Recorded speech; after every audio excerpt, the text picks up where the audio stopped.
Hi everyone, today we're going to be looking at the category of Best Achievement in Makeup and Hairstyling.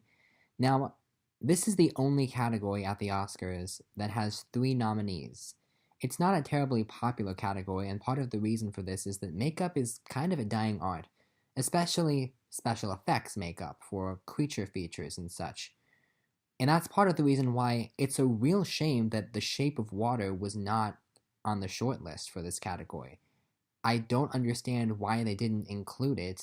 I guess they just assumed that the asset was entirely CGI, even though it wasn't, it was all makeup.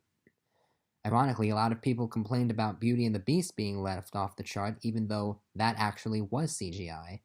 So it can get kind of complicated at times. But this category, in terms of the winner, there is a fairly obvious winner.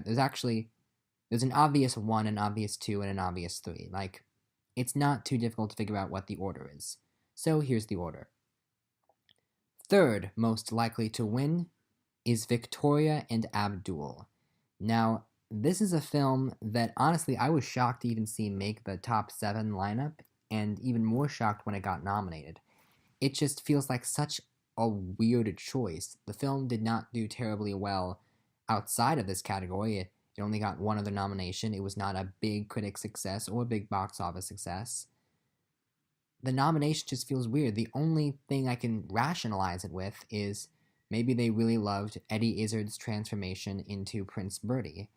But even then, it looks nice, but there were better makeup transformations this year that they could have nominated. And I can't imagine how this could win. Can't even imagine a single Oscar voter voting for it over the competition. Second most likely to win is Wonder. Now, this film, you at least understand how it got the nomination. It's a film about a kid with a facial deformity, and the main character is wearing makeup throughout the entire film. And it is genuinely good makeup. It works, it does what it's supposed to do. Totally understand the nomination.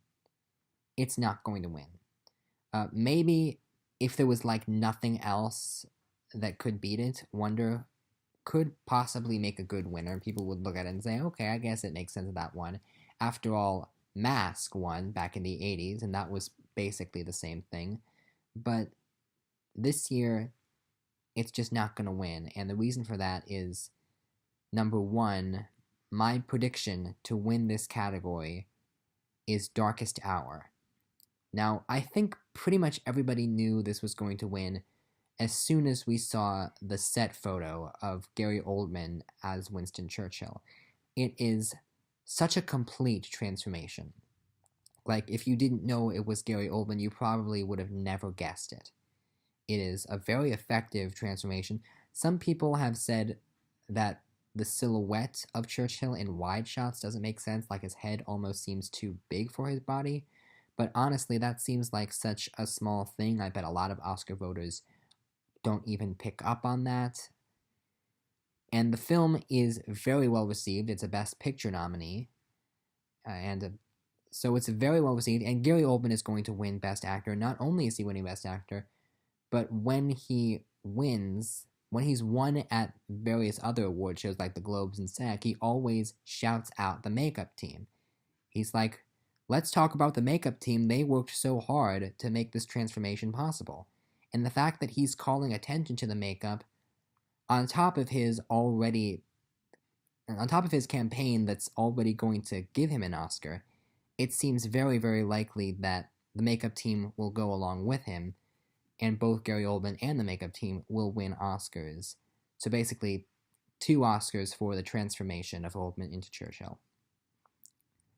And I don't know, if Shape of Water were nominated, then it might be a different story, but for now, this category seems pretty cut and dry. Darkest Hour will win Best Makeup.